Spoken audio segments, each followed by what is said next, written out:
Buenos días, chicos. Entramos a lo que es la clase para los grupos 301 y 302. Continuamos con los aspectos que engloban el México moderno en los siglos XIX y siglo XX. Esta vez vamos a ver lo que es la música mexicana en el siglo XX, principalmente. Recordemos que hemos estado viendo lo que es literatura, arquitectura, escultura, pintura. Parte de estos aspectos no pueden quedar exentos de lo que es la influencia de la sociedad en estas artes. Hoy vamos a ver lo que es la música. Espero todas sus preguntas y respuestas se las daremos vía Classroom y empezamos. Bienvenidos. La música mexicana en el siglo XX es una parte que conforma la identidad de un pueblo. La música tiene atributos culturales que se reflejan en ella, principalmente en aquellos populares que se ven en el pueblo mexicano. En nuestro país tenemos una diversidad cultural impresionante. La historia que se presenta dentro de nuestro vasto territorio y repertorio musical es la que se ha dado a través de la mezcla de estos diferentes elementos musicales que han provenido de los indígenas, los africanos, los europeos y recuerden la cuarta rama, los asiáticos, aunque ha sido poco notoria esta parte de su cultura. Principalmente hemos retomado tres en la parte de la música. Estos elementos mezclados han dado lo que es actualmente nuestra música y la cual nos identifica. Para poder realizar una explicación sobre la música en nuestro país, tenemos que tener presente 1. La ubicación geográfica. 2. La temporalidad. ¿Qué es esto? ¿En qué momento se está desarrollando? Ya que estas dos características han impreso en la música rasgos que la unen a una comunidad o región y que al mismo tiempo ayuda a formar y dar un sentido de identidad dentro de la nación.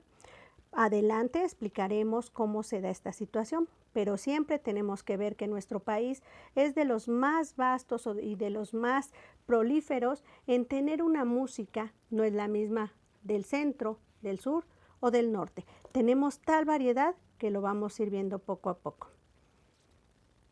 En el siglo XX, la música mexicana sigue la tendencia de que no había una sola, no era una que predominara sobre las demás.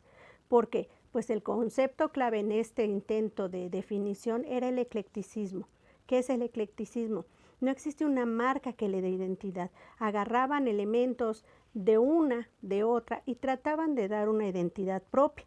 Antes ya habíamos escuchado y leído que en la pintura y en la obra de la escrita, la literatura, empezábamos con los mexicanismos, antes el nacionalismo, y después se rompieron estas tendencias para entrar a la abstracción, al surrealismo.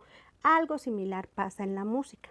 En la música también se dio temas de nacionalismo, pero principalmente en el siglo XX tratan de conjugar estos elementos y dar un sello característico que era ser universales.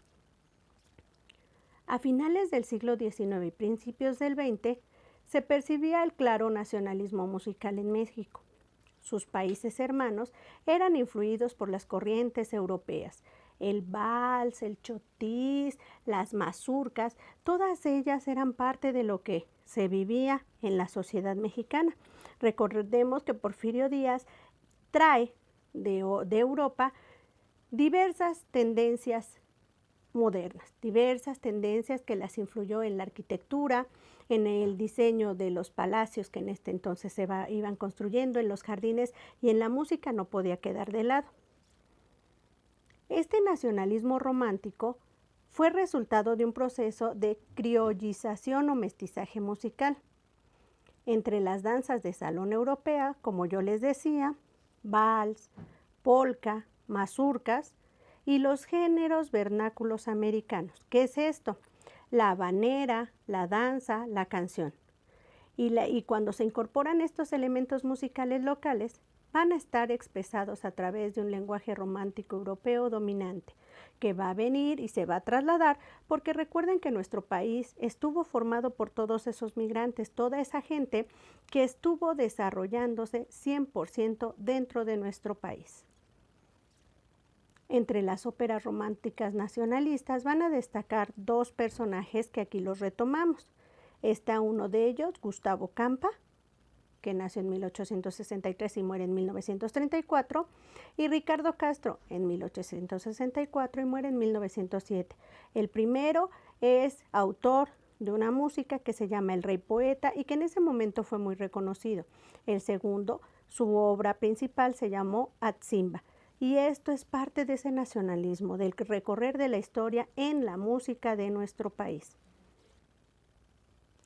Vamos adelantándonos, evoluciona la Ciudad de México, evoluciona nuestro país. Dejamos el mundo rural y empezamos al mundo moderno. Este mundo moderno que poco a poco se industrializa y va incorporando los elementos necesarios de una sociedad cosmopolita. Entonces, la fusión de varios ritmos musicales, de sonidos generados con instrumentos propios de cada región y de géneros bailables, inspiran la música de orquesta sinfónica. Ojo, pero también la música popular. Aquí les pongo nada más 3 imágenes de algo muy particular. 1, Agustín Lara. 2, Pedro Infante. Y 3, los danzantes que se iban encabezados hacia aquel nacionalismo que estaban tratando de dejar. Al respecto, cabe hacer la aclaración que se van a destacar, como siempre, 2 tendencias. La música de orquesta, la música sinfónica, para una clase de cierta medida que tiene una condición económica resuelta, sus condiciones de vida han sido satisfechas y busca obtener algo más, y principalmente venía de Europa. Y 2, la música popular, la música dedicada a la gente que no tiene estudios, sin embargo, decide divertirse en algún lugar, y esto lo vamos a retomar. Mientras que la primera va a encontrar la escuela nacionalista, impulsada para retomar el desarrollo de composiciones que daban una forma de identidad con elementos indígenas. Esto fue en los años 30 y 40. Por el lado contrario, la música popular se va a nutrir gracias a que varios compositores del interior del país deciden emigrar y deciden trasladarse a la Ciudad de México. Aquí, como buena ciudad capital, se encuentran diferentes espacios donde ellos podían desarrollar esta parte, dar a conocer sus obras. ¿Cuáles eran en ese momento, chicos? Los teatros, los cines, la industria de radio que venía boyante, que empezaba a desarrollarse. Recuerden que antes yo les decía, por medio del radio la gente escuchaba sus canciones, escuchaba sus radionovelas, se imaginaba a sus actores, imaginaba a sus cantantes. Y esto hacía que muchos de esos compositores del interior del país decidieran venir aquí a la Ciudad de México a exponer ante esta gente sus obras. Ello hizo que se fuera creando un ambiente festivo y que nuestra Ciudad de México fuera considerada uno de los principales atractivos hasta la fecha de una buena parte del turismo nacional e internacional. Ejemplos de esta última música la tenemos en temas que hoy en día son reconocidos a nivel internacional como parte de una identidad nacional de la música mexicana.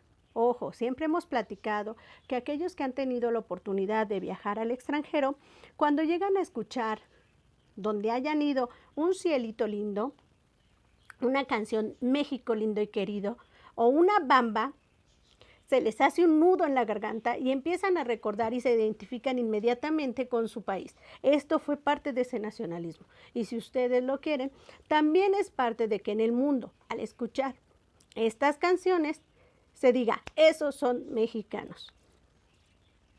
Ok, chicos, vamos a hacer una actividad. Lee el fragmento sombreado de la página 280 del libro de la materia. Responde el siguiente cuestionario. 1. ¿Qué relación encuentras entre el fragmento y tu vida diaria? Ojo, lo van a reflexionar, no quiero que me pongan ninguno, nada, sí, no. No, reflexionenlo y den una respuesta coherente. 2. ¿Con qué tipo de música te identificas actualmente? 3. ¿Por qué la música puede considerarse como una forma de expresión de las culturas en el mundo?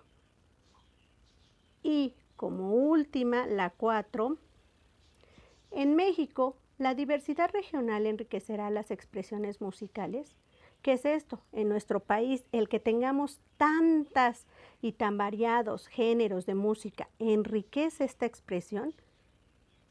Chequen bien sus respuestas en el cuaderno a mano, por favor, fecha, valor y tema, toman foto y la suben a Classroom. Muchísimas gracias, chicos. Estamos viéndonos en la siguiente clase.